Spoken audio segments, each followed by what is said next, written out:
Hey there, you awesome people.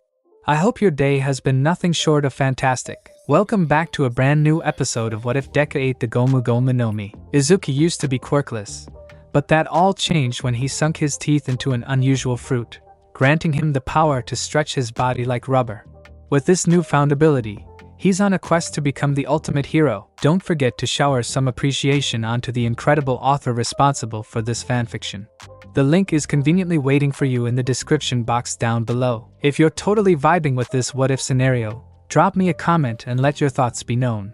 And while you're at it, don't miss out on other mind-blowing what-ifs on this channel. Alright, without further ado, let's dive straight into this video. Jaka City. Endeavor took a deep breath as Shigaraki was still crouched onto the floor, with Eraserhead still making sure his quirk was active, keeping Shigaraki's erased. Give up, said Endeavor. Without convictions, your hollow attempts of destruction will never bring us down. At this, Shigaraki felt some of his nerves snap as he was forced to remember what his father had told him. Heroes hurt their own family just to help strangers, coughed Shigaraki as he slowly pushed himself up, ignoring all injuries. He remembered his father's rage as he beat him for daring to look up to heroes, reciting those words. You heroes all pretend to protect society. You pretend not to see those who you couldn't protect, sweeping them under the rug to ignore them, building up on those tainted bricks, spat Shigaraki as he remembered his childhood, right after the incident when his quirk activated, killing his family. Being alone, he went out to the streets for help, only to be ignored.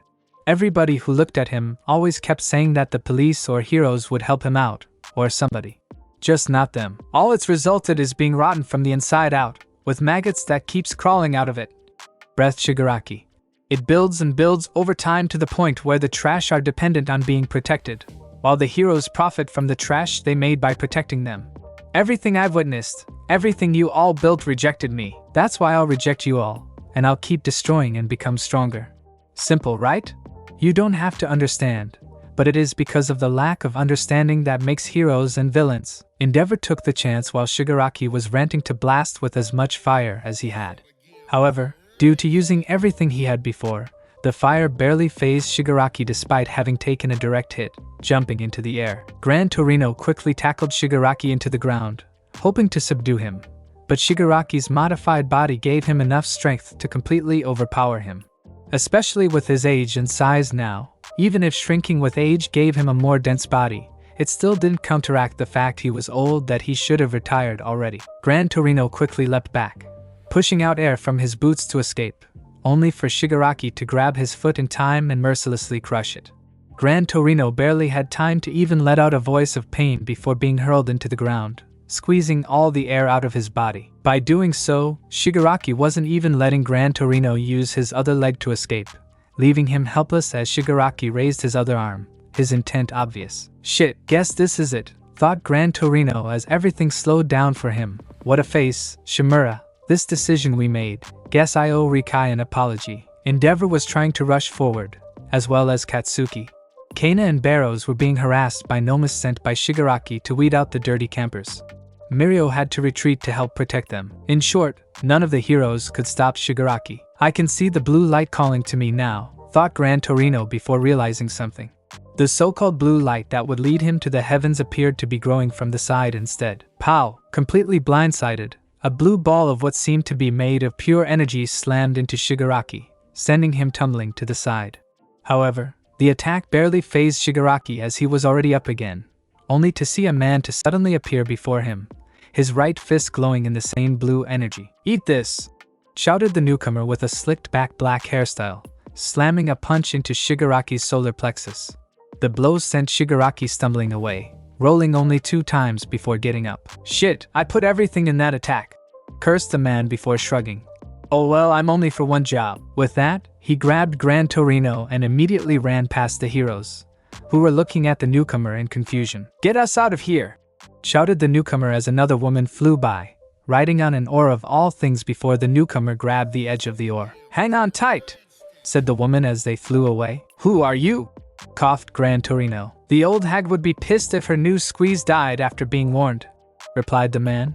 She called us in to help out. Gran Torino felt his sight starting to fade before realizing just who had sent them. Hee hee. Guess I owe Rikai another favor, thought Gran Torino. It wasn't just on the battlefield against Shigaraki. "Get off!"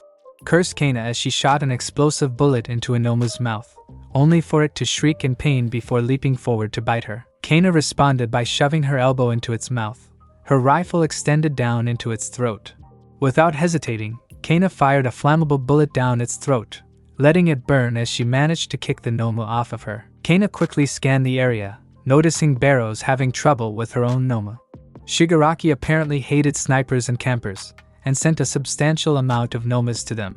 Mirio was busy with taking several of them already, able to dodge their attack but not having enough firepower to put them down permanently. Suddenly, Barrows tripped on a loose rock from all the dodging she had to do, leaving her defenseless even as she shot arrows at her attacker.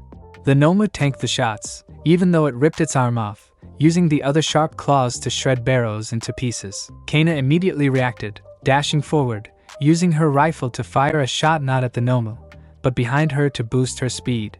She dove forward, quickly using her body to protect Barrows. Kana gritted her teeth, ready for any sort of pain that would come her way, only to notice as time passed that she still hadn't been hit. "You get up now. Those brainless ones are already dead," said a voice. Barrows and Kana looked over to see a rather short man with a rather spiky hairstyle standing on top of the Noma, who seemed to have stopped moving. "I cut it 16 times. It's not getting up again," continued the man with a bored tone as he began sheathing his sword that they only just noticed. As soon as he sheathed his sword, the Noma fell into chunks in front of their eyes. Kana barely flinched at the sight, having been an assassin for so long that she was rather numbed at the grisly sight. Barrows did not handle it as well, but she managed to retain her sense of self still. "Thank you, mister?" asked Kana as she mentally reviewed the man's face in front of her.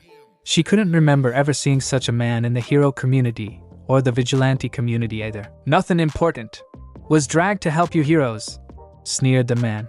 "Now that I've done my part, I'm out." In a blink of an eye, the man disappeared from their view, conveniently passing by a Noma trying to bite Mirio, only to be sliced in half as he kept running. Mirio had been lucky to phase himself as it was apparent the man did not care about friendly fire as the blade passed through him. Kana shook her head, pushing her questions away before shooting at the Noma targeting Mirio, giving him a shot to slam an elbow into its brain to shut it down. The heroes that had been ready to back up Endeavor had been caught up fighting the Nomas.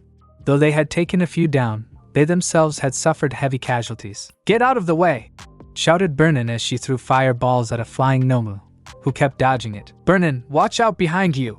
warned another hero, causing her to turn towards the direction of the warning to see a worm-like Noma behind her, its mouth wide open to bite her in half. Burnin began to pull fire out of hair, desperately shaping them into a sword and shield, but she knew she wouldn't have enough time to defend herself. Still, she gritted her teeth as she stared death in the face without fear. Suddenly, a green vine wrapped itself around the Noma's head, sharp thorns piercing through its skin and brain. But most importantly, closing the Noma's mouth and buying Burnin enough time to hurl her sword into the Noma's brain, impaling and burning it. Burnin turned towards the one responsible for trapping the Noma, wondering who it was. Her first thought was Kamui Wood, but threw that theory out. He wasn't at Jaka City, and the vine that trapped the Noma was green, not brown like wood. "Apologies, but I didn't want to risk the chance that you would be injured," apologized a voice. Burnin had been ready to push it off, stating that she was fine and she had it under control, that he didn't need to intervene. The voice was lost when her eyes landed on the man who helped her. At first, looking at the long, vibrant red hair and delicate features, Burnin thought that a woman had saved her. Upon close inspection as well as the sound of his voice, she realized that not only was that person actually a man, but a rather pretty one at that, one that was totally her type. Stammered Burnin as she stared at the man. "I should get going. After all, I'm not exactly licensed to help here," said the man before dashing away. "Wait!" shouted Burnin. "At least let me have your name and number." Burnin trailed off before slapping herself together. She had a job to do. She needed to help the others, gather them up to reinforce Endeavor and take down Shigaraki. Though afterwards she would hunt that man down. Shigaraki, despite being punched down, quickly recovered before rushing towards Eraserhead, tired of being limited. He had been given God Tier weapons, but he couldn't use them due to an annoying hero stopping him from using it, like some sort of game moderator. It was time to put a stop to that. Let him use what was given to him. Ryukyu flew forward, putting her claw in front of Shigaraki, blocking his path. Ryukyu flinched in pain when Shigaraki punched right through her scales, opening up a wound right through her claws. Still, Ryukyu tightened her grip on Shigaraki, determined to not let him escape. "Hold him there. I'll finish him off," shouted Endeavor as he rushed forward, putting everything into one last attack. Katsuki was attacking from above, blasting away at Shigaraki with pinpoint accuracy while he was trapped in Ryukyu's group. Shigaraki, however, grabbed the sample he had taken from Garaki's machine, transferring it over to the hand that had brute force ripped his way through, his 2 fingers holding onto the special bullet that had housed another of Garaki's project. It was the same bullet that they had stolen from the police convoy carrying Overhaul. Unfortunately, due to the small sample size, Garaki had to stretch out what he could do with it. In the end, the one in Shigaraki's hand was an incomplete version of the bullet that could permanently eliminate a person's quirk. Instead, it was similar to the bullets that had been sold on the streets to criminals, except this particular one would not only temporarily stop a person's quirk, but also weaken them as a particular poison had been mixed into it. Still, it would do what it was meant for, and that was to make sure Eraserhead stopped being annoying and limiting Shigaraki's power. "Watch out, it's a deleter round," roared Ryukyu as she noticed the red capsule bullet, trying to tighten her hold onto Shigaraki in hopes of making him misfire or drop it, but she was unable to summon enough strength to do so. Shigaraki flicked the bullet towards Eraserhead, who was trying to dodge with the assistance of Rock Lock and Manuel. But with the crushed leg from the Noma LF from earlier, it made it difficult. Shigaraki had also chosen to attack from a dead angle from the snipers, meaning that there was no clear direct shot for Barrows and Kana to intervene. Not to mention they had been too busy being attacked by the Nomu to line up even a curved shot, though that didn't stop them from trying. A bullet and an arrow flew out in an attempt to intercept, curving through the air, only for a flying Nomu to fly up and take the hit.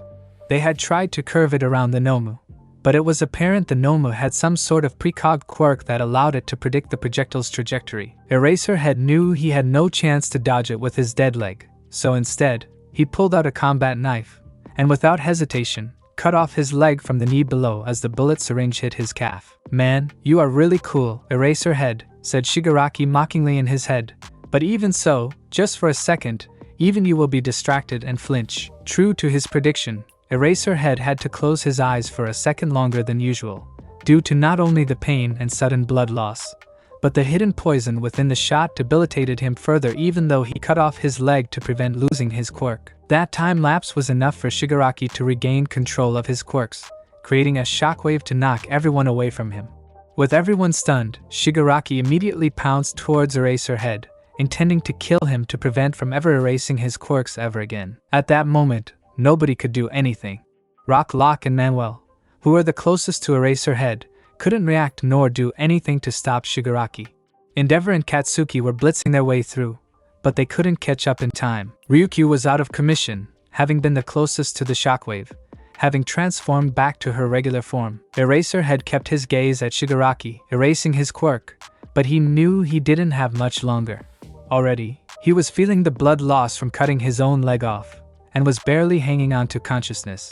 He knew that once he was finished, then everybody else would probably follow shortly after. "Die!" shouted Shigaraki mentally, eager to silence the only man capable of erasing his quirk. His fingers touched Eraserhead's face, clawing into skin and bone upon touch. Then, in true vehicular fashion, Shigaraki was hit by a flying car, sending him flying away. "Did I just get fucking hit by car like an NPC from GTA?" cursed Shigaraki as he ragdolled in the air, only to suddenly get punched into the ground like a cannon. Still, he had accomplished what he wanted to take out Eraserhead out of the game. Eraserhead could barely feel anything but pain. Shigaraki's last attack had accomplished what he needed. Though it was only for just a moment, Shigaraki had crippled one of his eyes and exacerbated his blood loss. He could barely even remain conscious, let alone continue erasing Shigaraki's quirk. "I'm sorry I'm late," said a voice he recognized as the owner of the vehicle that crashed into Shigaraki got out. "Have no fear, for I am here." While Eraserhead could only mentally groan at that catchphrase, he couldn't help but raise his hopes up, even if the man right now was retired. "Master, I didn't know you were such a person, to hit and run," laughed another boisterous female voice. "Truly another side of you." Not only had Tashinori arrived, but so did Star and Stripe, the #1 hero of the USA, as she patted Tashinori's back. Endeavor was breathing heavily, feeling the heat from all his attacks when he suddenly found himself covered in ice. Quickly looking back, he saw his son Shoto producing ice to quickly cool him down. Cool off with this ice. I'll go check on Ryukyu and the others first to see if they need any medical help, said Shoto bluntly before rushing towards the group. Shigaraki pulled himself up, angry he had been treated as some sort of NPC to be run over. When he looked over to the one responsible, his anger grew when he saw the one responsible. All Might! Roared Shigaraki in rage, looking at the number one target of all his hatred. The one he held responsible for the current society that made his life miserable. Someone hates you. I can feel that rage in the air, commented Kathleen. What in the world have you done? Or is this something that's been force-fed into him? I would prefer it would be the latter, especially since he was raised by All for One, but we'll have to find out the truth afterwards, said Tashinori. We need to make sure he doesn't rampage any more than he has. Shigaraki merely huffed as he kneeled down, readying his hands to touch the floor to decay everything once more. Even if All Might had shown up, he was now powerless thanks to his master. It made no difference, except Shigaraki would relish killing the one who imprisoned All for One. Suddenly, blood began to burst out of Shigaraki's chest as his skin was ripped apart. The unexpected injury caused him to falter. I must have pushed past my limits during all that time. My quirks were erased. The strain must have been too much, thought Shigaraki. Well, super regeneration should be working once more. Wait, how did I get injured? I shouldn't have any limits? Shigaraki blinked a few more times before realizing something was wrong. What day is it today? Said Shigaraki out loud, mostly to the general area. Looks like his body can't handle all that power, commented Kathleen. It doesn't matter, shouted Shigaraki as he knelt down once more. All I need is one touch. About that new order, Tamura Shigaraki will not be able to touch the ground with his hands, ordered Kathleen. Suddenly, Shigaraki felt something holding him back, unable to touch the ground, as if he was forbidden from doing so. What the hell is this? Another moderator, growled Shigaraki as he glared at Kathleen. Nice work, Star and Stripe, complimented Tashinori. Not to belittle you, master, but what are you going to do? Asked Kathleen. I mean, you are retired, and I don't think running him over every time is going to work. Wasn't planning on it, said Tashinori as he lifted up his arm, holding a briefcase. Instead, I'll be fighting him myself. The briefcase suddenly broke apart before the parts began to cover Tashinori, mechanical joints connecting and interlocking as more and more parts from the vehicle he was driving began flying towards him until he was fully armored. The design kept his signature hairstyle as well as left his lower face open for his signature smile to shine through. Been working with my friend David once more to make this. I may be quirkless, but I'm not one to sit on the side when there's something I can still do, declared Tashinori, wearing his new support gear, dubbed Armored All Might. Without hesitation, Tashinori fired two cables, one wrapping around Shigaraki's wrist while the other wrapped around his torso. He then launched himself up into the air, dragging Shigaraki with him. The armor around his back shifted into a jetpack, allowing him to stay up in the air. I'm coming to help out, shouted Kathleen as she released the order on Shigaraki. Quickly taking in the fact that she might hinder Tashinori in the air as well as the fact she didn't have a flying quirk, she made her decision. New order, Tashinori Yagi will be super strong, declared Kathleen. Tashinori suddenly felt himself being empowered as he pulled Shigaraki high up into the air. Hold up, All Might, you can't stay there, shouted Katsuki. Out of all of us, he wants to kill you the most. That may be so, but as of right now, I am the only one that can keep him up here, said Tashinori. But don't worry, for I am here. You may be here. I'll make sure you won't be soon, threatened Shigaraki. The same goes for those fools down there. Tashinori yanked Shigaraki towards him to keep him disoriented before punching him away. At the same time, the wires began to crackle with electricity, zapping Shigaraki to hinder his super regeneration.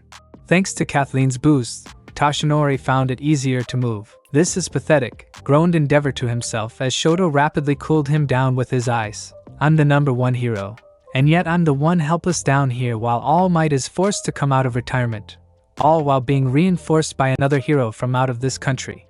How can I call myself the number one hero if I'm on the sideline? This is annoying, thought Shigaraki to himself before cycling through which quirks he could use to stop, if not kill Tashinori. Though the pain was making it difficult to think clearly, it wasn't only Tashinori punching and shocking him as well. Drones came flying out from Tashinori's vehicle, flying up into the air, being controlled by David Shield himself. Upon knowing what Tashinori was doing, David wasn't going to let him get sidelined once more, especially since it involved the safety of her daughter. What he was currently doing was going beyond his probation, but David didn't care. He would bear the consequences afterwards. "Fire!" said David as he pressed a button, transmitting the command. At once, 4 drones fired a high-intensity laser beam at Shigaraki, damaging him further. However, it barely seemed to faze him. Suddenly, a Kathleen appeared before him, grabbing the lasers before gathering them in her hands. She had applied new order on herself to be able to hold and gather lasers in her hand before chucking them right into Shigaraki's torso. The concentrated laser beams hurt Shigaraki even further, pushing his super regeneration to its limit. "Keep attacking," ordered Tashinori as he yanked Shigaraki away from Kathleen, who had turned and tried to grab her to decay her. Disoriented, Shigaraki tried to blast Tashinori with his hands, only for Tashinori to kick the said limb away with a heavily armored boot, spinning in the air before smashing a front kick into his face. While Katsuki admired Tashinori kicking ass, he knew Tashinori couldn't hold on forever. Even with his new lung and stomach, the armor only had so much energy before it became useless. Resolving to do what was necessary, Katsuki hatched a plan. "Todoroki, you finished with first aid? Shut up and grab a hold of me. Endeavor, don't waste any fire flying up there. I'll cover that part. Todoroki, keep Endeavor cooled down until the last possible moment," barked Katsuki. The two immediately understood what Katsuki was planning and quickly obliged. Rock Lock had been hesitant about letting 2 heroes in training to dive in, but understood that not only was there no choice, but that they were determined to do so. "The moment the coil is stretched out to its utmost limit, I will strike. Once I catch him, move out of the way so you won't be caught in my attack. I'm counting on you to help the others," said Endeavor. Tashinori felt his muscles straining as he threw Shigaraki up into the air, no longer under Kathleen's quirk. She had taken it off, warning him earlier for another super move she had been preparing. In the air, several more drones as well as the main engine of his vehicle had been charging up before firing their laser beams. A giant construct of Kathleen made of air appeared, grabbing the laser beams as she focused them into a giant laser spear before thrusting it right into Shigaraki. "Still, it's not strong enough," thought Kathleen. "If only I could use my brothers." While she had used the jets to get over to Japan, she technically did so illegally. If she had her jets fire their laser beams, while it would be strong enough, it could be considered an attack against Japan, even if it was to fight a villain. There was a lot of politics that, while she disliked, knew how to navigate considering her position. True, she kind of blew them off to rush over to Japan, but actively attacking with weapons in Japanese airspace and land would cause all sorts of trouble. Using the Tiamat missiles was even further out of the question. Suddenly, she saw Endeavor launching himself forward, and immediately knew what he was planning to do.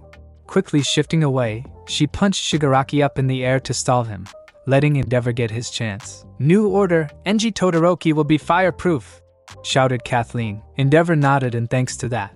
With that addition, he could really go at full power longer without burning himself out. Just a little closer, thought Endeavor as he reached out to grab and lock Shigaraki from behind. Suddenly, an explosion of blue fire slammed into him, shifting him away from Shigaraki. "Whoa there, can't let you win so easily there, number one," taunted Dabi as he landed, using his flames to slow down his descent. After landing, he tossed several marbles up to reveal Mr. Compress and the rest of the original League of Villains as well as Skeptic. "Boy, what happened to Shigaraki? He's freaking injured beyond belief," shouted Spinner in rage and shock at the burns that afflicted all over his body. "TCH, more villains," scoffed Katsuki as he and Shoto landed. "Where is Gigantomachia?" asked Shigaraki. "Last I saw, knocked out," replied Mr. Compress. "That damn brat Midoriya Izuku that was missing all those months earlier suddenly appeared out of nowhere and took down our secret weapon," shouted Skeptic angrily. "I knew he would have been a problem." I tried to push the others to give me more resources to find his location, only to be rejected by the others, saying he wasn't that much of a threat. Truthfully, Skeptic had been given resources to try to find Izuku, but despite all his attempts while bragging he was the best and smartest hacker, he kept getting the runaround by La Brava. But he wasn't going to admit that, not in his life. "I see, that's rather disappointing," said Shigaraki, his voice suddenly changing, much to their shock. Shigaraki suddenly lifted himself up via rivet stab, the black tendrils stabbing into the ground. Everyone could sense something was different now. You bastard!" growled Tashinori. "Let him go, all for one." "All might," Still going around thinking you can make a difference despite your current status. Mocked All For One, controlling Shigaraki within his original quirk. I will take great pleasure in making sure you die. And what a treat, you brought new order for me to take. You'll find it rather difficult for you to do, replied Kathleen, her eyes narrowing. All For One merely laughed before snapping his fingers. Suddenly, a dozen of black liquid began bubbling in the air. Nomas began spawning out of them. Impossible! I thought we got rid of most of them under the hospital, shouted Manuel in a panic. You didn't think I'd have other locations to hide my Nomas? Mocked All For One before sending a mental command to recall all Nomas back to him. He would have loved to warp Gigantomachia over, as even an unconscious bodyguard would be a good distraction, especially since he was sure that Gigantomachia would wake up and cause destruction just as soon as he got a whiff of him. However, according to Skeptic's report, Izuku's last attack had crushed Gigantomachia's spine. Even with all his quirks, healing a spine would take time, something he knew he didn't have. In fact, calling in the Nomas had been more of a desperation ploy. True, if he could take Kathleen's quirk and kill Toshinori while escaping, it would be glorious. But he had to prioritize making sure Tamura Shigaraki still lived for his plan to work. It didn't mean that he couldn't try though. Without warning, All For One fired off a shockwave that sent them all stumbling back. After that, he had the Nomas all attack Kathleen and All Might. No! Shouted Endeavor as he tried to rush forward, only for Dabi to stand in front of him. Why in a rush, Endeavor? Mocked Dabi as he shook a canister in his hand before pouring the liquid over his jet black hair. Don't you want to say hi to your dear old son? You even gave me a great name, Toya. The liquid washed away the apparent hair dye to reveal snow-white hair, eerily similar to not only Shoto's own white hair, but to the rest of the Todoroki family as well. Endeavor could only stare at the now-named Toya standing in front of him, his flames extinguished from the shock. At the same time, Toya had Skeptic play the video he had been recording for a long time and had it spread all over the internet. The video itself would have damning evidence of Toya committing murder, all while pinning the blame to these crimes on Endeavor. Dabi continued to even confess to leading the villain's star servant and ending in hopes of harming Endeavor, not caring that he was harming his own brother that had cared for him. What he and Skeptic didn't know was that La Brava had long hacked into Skeptic's computer, never letting go of him. For someone who bragged about being the best hacker, he had a poor detection and security system. The video had gone online, but La Brava had routed it all to her server. Still, this video is pretty damning if it got out, muttered La Brava before glancing over to Night Eye. What's next? The enemy has gathered at Jakku, said Night Eye. Even All Might has gone in. So it's only reasonable that we send all available units towards them now that the main bulk of the PLF army has been apprehended. What is your status? A crackle of noise sounded from Night Eye's headset before replying. Almost there. I won't let them get their way. All For One chuckled as he used the precious time to allow Shigaraki's body to recover. With the spare Nomas attacking Toshinori and Kathleen and Dabi halting the Endeavor's path, he was allowed to recover. Nijire Flood. A giant wave of energy slammed into a Noma that dove in front of Shigaraki to block the attack. Whew, looks like some ants have arrived, commented All For One as he looked up to a huffing Nijire, looking angry when she saw Ryukyu's current state. Nijire raised her arms once more, ready to unleash another shot when Katsuki tackled her out of the air. Nijire was confused as to why when a stream of flames passed right where she had been a second ago. TCH saved, scoffed Dabi. Just wait, you'll see another bright future be burned to ashes by your flames, Endeavor. History will repeat itself. What are you guys doing? Barked Katsuki. Half and half, stop looking shocked and deal with him. We're heroes, aren't we? We can't stop just because of some family history shock. Go knock some sense into him. Shoto shook his head before his eyes sharpened. As blunt as Katsuki was, he was right. They couldn't afford to stand there and do nothing. Right now, as Katsuki said, he needed to knock some sense into his brother. Oh, my little brother is going to fight instead? That works just as well, laughed Dabi as fire covered his body. I've wanted to kill you as well. You really sent those villains? You could have killed Natsu, shouted Shoto as he flew up to fight Dabi. Remember him and how he helped comfort you. Ah, a shame he didn't die, mocked Dabi, uncaring about his own brother's fate. It would have hurt Endeavor's reputation. Are you insane? Shouted Shoto angrily. Your older brother sure is, grinned Dabi. I can't feel anything much anymore, but you can blame that on Endeavor. Flash fire fist, jet burn / jet kindling. Without hesitation, Dabi fired a blast of fire at Shoto as Shoto fired an explosion of fire as well. The two clashed before Dabi's fire overpowered Shoto's. Shoto quickly formed a barricade of ice to protect himself, but was still blasted out of the sky. All for One frowned as he surveyed the area. Though his nomas had arrived, the heroes would be arriving soon as well. He knew Shigaraki's body was at its limit, and considering it was fighting him for control back, he knew he needed to leave for safety, though he needed to make sure he wouldn't be chased, as he knew the annoying brat who had been responsible for losing a valuable quirk when he discovered Search was gone. Not only that, but he was also partially responsible for having his left arm crushed beyond repair. As of right now, he wasn't confident that despite nurturing Shigaraki's anger and hatred, that they would be able to steal One for All from the current holder. Though once he made sure Shigaraki's body was up to full strength, as well as breaking himself out of Tartarus, he was sure they could easily steal One for All. But first, they needed to weaken his will, and what better way to do so than to kill All Might. And if he could steal Kathleen's quirk, all the better. As soon as he took a step though, he leaned back to dodge an explosion. "What do you think you're looking at?" barked Katsuki. "Don't get distracted." Katsuki let out a chain of explosions, to which All for One easily blocked by sending a shockwave. Right after, he fired off several rivet stabs towards Katsuki, who immediately began blasting away to dodge. Katsuki felt his anger skyrocket as All for One, controlling Shigaraki's body, looked away, not even deeming him a threat. "Asshole!" roared Katsuki, unable to get close due to how erratic the attack was. "Pathetic," said All for One, giving Katsuki only a side glance. "Take away your hands and feet that are your source of explosion, and you're nothing." Katsuki gritted his teeth at that. His mobility had improved when he had implemented using his feet to help maneuver in the air, no longer needing to thrust his arm towards the opposite direction he needed to go, allowing him to react faster in the air.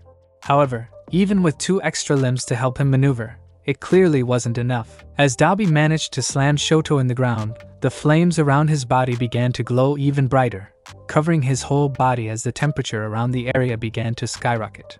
Endeavor realized just what Dabi was planning, and finally started to move as his mind finally snapped him out of his trance. However, just as he stood up, he could only stumble, having not recovered from everything yet. His attempted prominence burn had been botched, leaving him even more tired. "Still, I cannot stand still and do nothing," shouted Endeavor within his mind. Dabi noticed the other heroes starting to flood in and grinned maliciously. "Watch, Endeavor, as your flames burns even more heroes, including your precious sidekicks," cackled Dabi as he began to aim his own version of prominence burn at them. Suddenly, steel wires rained down from the sky, quickly wrapping up Dabi as well as several nomas, Spinner, Toga, and Mr. Compress. A few tried to wrap Shigaraki's body, but they were quickly severed before they came close. "Pretty brave for you to come face me once more after your near-death experience," mocked All for One as to who had arrived from the air. "A hero will never cower even in the face of fear and danger," replied the newcomer as he descended from the skies, jumping off an airplane that had been carrying all the industrial-strength fiber cables for him to control. "Apologies for the delay. I, Best Genist, am back in action. You should be dead," shouted Dabi as flames began crackling around the wires. "I checked that corpse. You got greedy, and now you'll come apart in seams like cheap denim," said Best Genist. Dabi looked at Best Genist angrily before using his flames to burn the cables apart. Best Genist sent even more wires towards them, though his mind was split also trying to keep the nomas at bay. Already Tashinori had tried to sever a noma's head with a sword that came out of his armor, but the amount of energy used wasn't enough to keep it down. Not to mention some of them were already resisting and slowly breaking free. It was at this moment, something changed. Best Genist had sent another batch of cables at Shigaraki in another attempt, only for All for One to use rivet stab to slice through them all. One stray cable, frayed at the edge, slapped onto Katsuki. The cable didn't do any damage besides stunning Katsuki for a second, but it stuck on his forehead. Without wiping it off, Katsuki raised his gauntlet up, readying a huge explosion that he had been saving up. All for One, using Shigaraki's eyes, had noticed it when he turned his head. Being able to see again was certainly a treat, but as soon as he caught sight of Katsuki with the frayed cable on his forehead that ran down to his nose, he couldn't help but see a shadow of an image he long despised, perhaps on the same level as Tashinori, the man who set the whole chain of events that led to his own brother to run from him. The man who made him so angry that he killed his own little brother. The one whom he enjoyed crushing, only to find out his brother's quirk was no longer in his hands. The second predecessor of One for All. Kudo! Snarled All for One. Without realizing it, he sent all his rivet stabs at Katsuki, showing that he had been toying with the hero earlier. 4 rivet stabs stabbed into Katsuki's gauntlet, instantly destroying them. Katsuki quickly thrust all his limbs forward, shooting backwards, but it was too late. Katsuki could see he was too slow to react for once, the sharp black tendrils aiming for his heart. Shink shink shink shink. Katsuki opened his eyes, realizing that the sound of someone being stabbed could be heard, but he was unharmed. He then remembered right before being stabbed, he felt something slam into his side, pushing him away. Did Deku make it? That shitty bastard better not have been showing off, thought Katsuki as his eyes turned towards his previous position, a retort ready to bark out. That retort died in his throat as he saw just who exactly saved him. Hanging up in the air with several black tendrils stabbed into the body laid Himiko Toga, who had pushed Katsuki aside. Few minutes prior, Himiko struggled as best Genist had managed to capture her along with the others. Everyone was struggling to escape to their best abilities, but they didn't exactly have a destructive quirk like Dabi did. Himiko managed to wriggle her hand towards her pocket with her innate flexibility, pulling out the little vial of twice blood as well as the remaining blood from Katsuki. She dropped them, catching it with her feet before kicking it up to her mouth. She caught the 2 vials with mouth, and without hesitation, broke it open to consume the blood. Himiko quickly transformed into Katsuki, managing to position her hand correctly before firing an explosion that managed to free her somehow without mangling herself. As she did so, she looked up in time to see All for One sending his rivet stabs towards Katsuki, intending to kill him. Himiko panicked, trying to figure out what to do. She had used up all of Katsuki's blood to free herself, so all she had left was Jin's blood. Himiko transformed into Twice, but had no idea how to use his quirk. Using Katsuki's quirk had been a stroke of luck she hadn't been able to replicate with others. Her mind flashed back to when Jin gave her his blood. However, do what you want to do, not what people expect you to do. Out of everyone, you were the sweetest to me. I certainly can't deny that I felt like I belonged somewhere with you guys, but this is love we're talking about. Do what you want to do. That's why we got together, right? To do whatever we want? Whether it's just a crush or real, the decision is up to you to do what you want. I'll support you all the way. I don't want to do anything. Himiko remembered the trust and care that Jin had in her as he placed his blood in her hands. The emotional bond she shared with Jin let her feel something change within her, and before she knew it, she was creating copies of herself. Logically speaking, she wanted to send a wave of copies towards Katsuki to either push him away or block the attack, but she knew that every copy that a copy made would be weaker and weaker. So instead, she used the clones to propel herself forward, creating clones beneath to launch her right into Katsuki. Himiko didn't even think she didn't want her boy toy crush. She wasn't sure what it was, but she didn't want Katsuki to be killed, so she pushed him away, all while trying to dodge. She succeeded with one part, but not the other. Katsuki could only stare at Himiko's body dripping blood before the black tendrils were yanked out of Himiko's body mercilessly, dropping her from the air. Katsuki managed to catch Himiko before blasting them away from the fight. Why? Whispered Katsuki as he landed onto the ground. I don't know, coughed Himiko. I just couldn't let someone else stab you unless it was me. While some of the League of Villains were shocked at Himiko's sudden betrayal, All for One could care less. The shock had made it easier to wrest Shigaraki's body under his own control for now. Before he could do anything though, a flood of heroes finally arrived, with the ones who could attack from a range began firing upon him. That's Himiko Toga from the League of Villains! Shouted a hero who arrived to see Katsuki cradling Himiko's body. Nice job! I need a medic! Shouted Katsuki. She's hurt badly. So? Who cares? Said the hero callously. She's a villain. It's not like it would matter if she makes it or not. Katsuki was about to shout at the hero when the said hero was pushed aside. Stop being an idiot here and be an idiot elsewhere. Another hero with clear medical training as she was already pulling out a first aid kit. Go fight those Nomas. With a grumble, the hero left as Ochako and Tsuyu arrived, gasping in shock at the injuries as well as Katsuki's protectiveness over Himiko. The two girls pushed away their feelings to help the hero patching Himiko up. With a deep breath, Shoto focused, letting both sides of his quirk activate.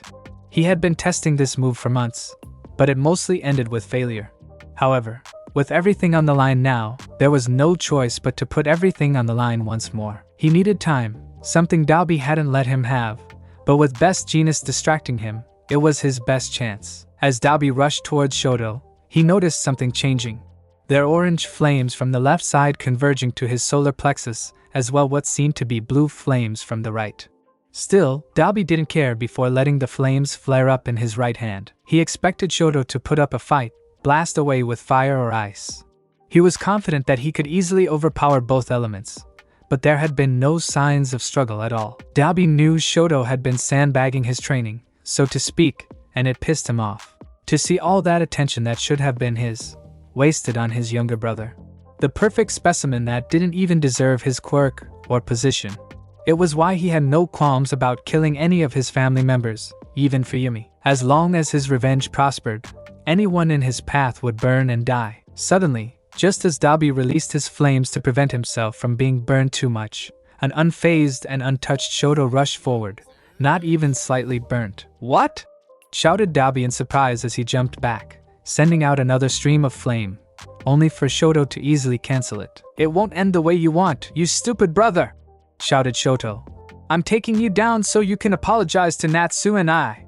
Thank you so much for joining me on this incredible journey today. I hope you enjoyed exploring the fascinating what-if scenario of Deku. The possibilities were truly mind-blowing. If you found this video entertaining and thought-provoking, don't forget to give it a thumbs up, share it with your friends, and subscribe to the channel. Your support means the world to me and inspires me to bring you more captivating content in the future. Stay tuned for more exciting what-if stories and other amazing videos coming your way. Until next time, take care, stay curious, and keep embracing the power of imagination.